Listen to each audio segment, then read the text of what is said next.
essential measurement needed when making a male C&S garment is the garment length. This measurement has to be taken accurately and perfectly. Okay, and because this is a C&S garment, the wearer has to put on a sandal, unlike the Celestia, where the garment is worn without slippers or sandal. So if you are taking measurement for a Celestial garment, it has to be taken without sandal. But for C&S garments, it has to be taken with sandal.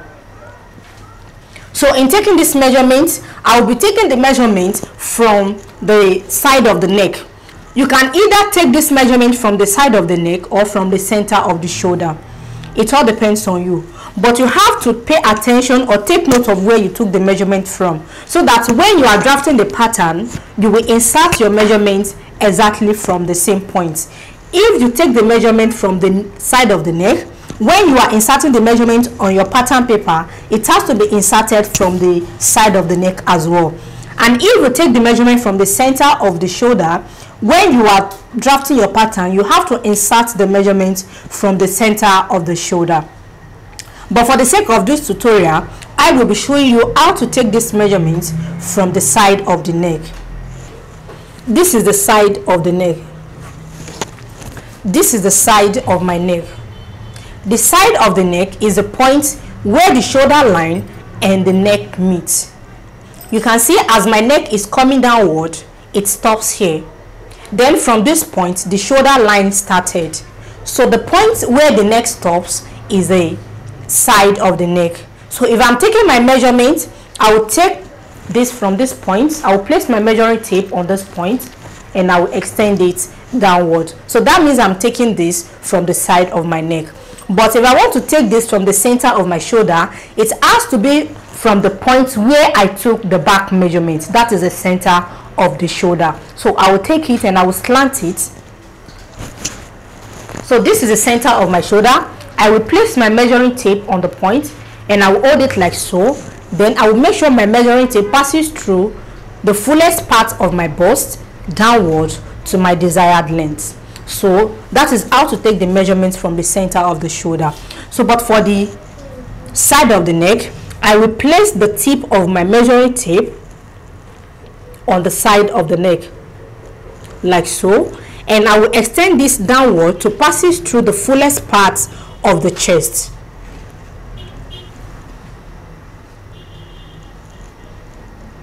So I will extend this downward like so. When I get to the waist point, I will leave the measuring tape on the neck and I will hold it on the waist point. Then I will be able to bend and extend my measuring tape downward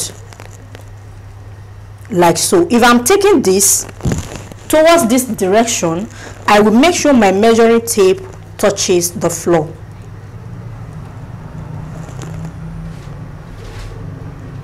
So for him, I have 64 inches. You can see what I have. But if I don't want to take it like so, if I don't want my measuring tape to pass it through the center front, I will bring it to the side. When I have it like so, then I will extend it to pass it through this side. Then I will position it towards the side of the leg.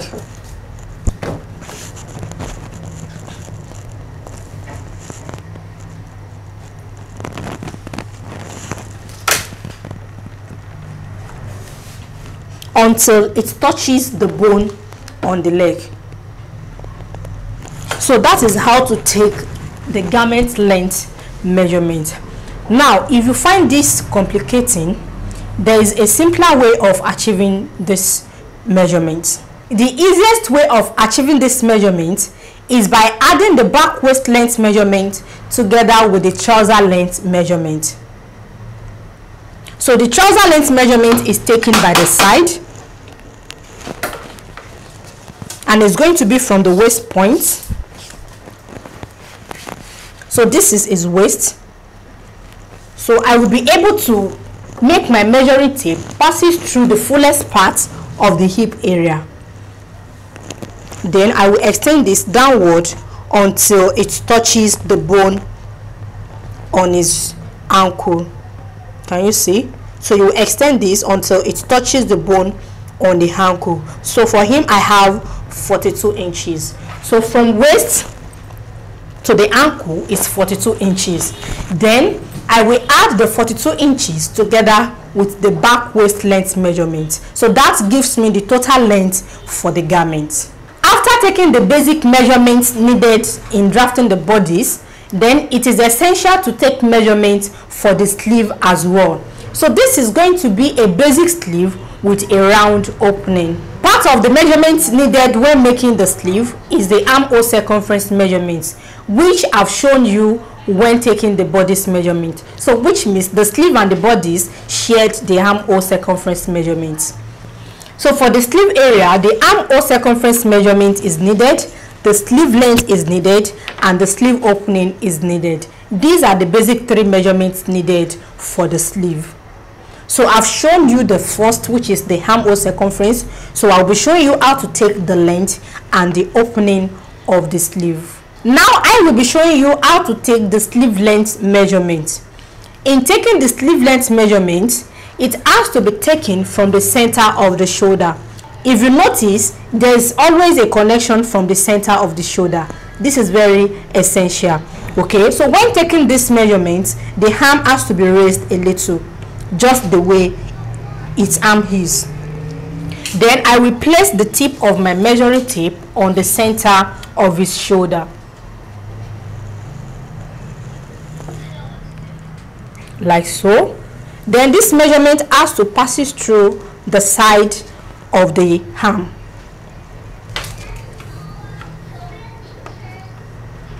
So this is the side of the arm, and I will bring it downward in a slant manner to the elbow point.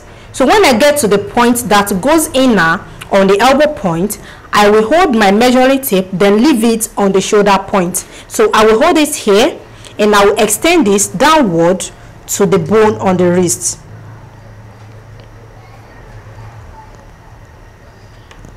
Okay, so what I have for him here is 24.5 inches. So you have to take this up to the wrist bone. That is the bone on the wrist. So it has to get to the point. Now, when drafting the pattern, we are not going to use these measurements exactly the way it is taken, purposely because the shoulder line will be extended downward.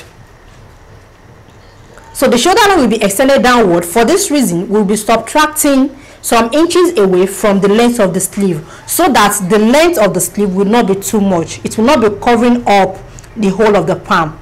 So in order to make the sleeve to stay on the wrist area, I will be showing you how to do this calculation. Subtract the exact inches needed to be subtracted, then you end up having a perfect sleeve on your client. So that is how to take the sleeve length measurements. Another measurement I will be showing you is the sleeve opening measurement. This measurement is essential because the arm has to find a space around the sleeve opening. So when taking this measurement, it has to be taken with caution, so that the opening will not be too small for the wearer.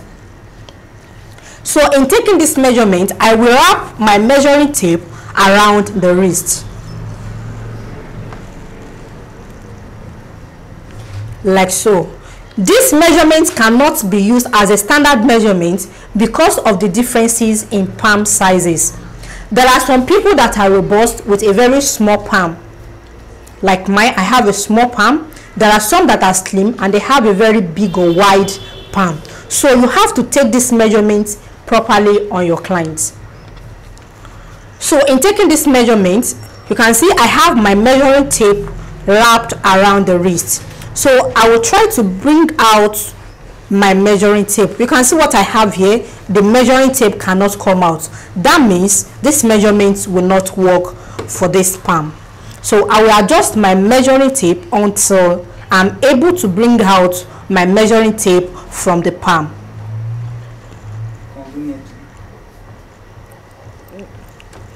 So it is not necessary to be taken loosely. It is not necessary the measuring tape should come out conveniently, but at least you should be able to pull it out.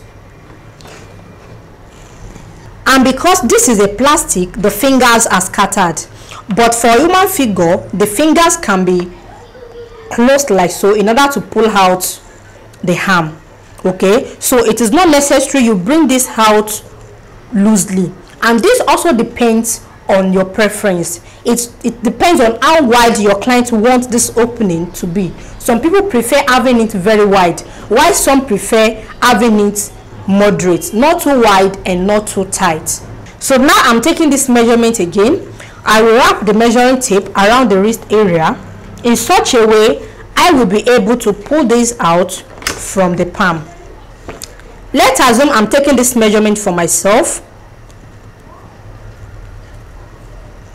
What I have here is not enough for me to bring out my palm, so which means this is too small for me, which is 8 inches. So I will adjust it to 8.5 inches.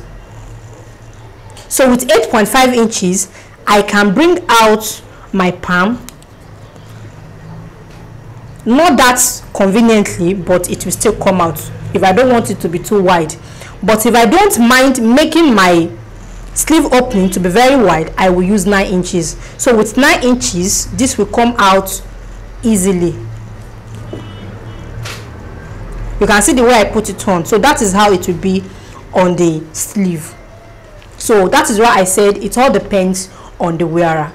So guys, these are the basic measurements required when making a male C&S garment.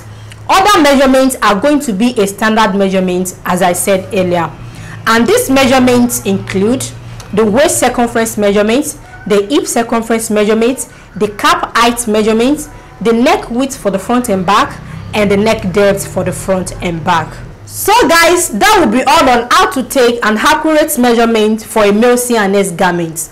Let's meet in the next module where I will be showing you how to draft the front and the back pattern. Thank you, and I will see you in class.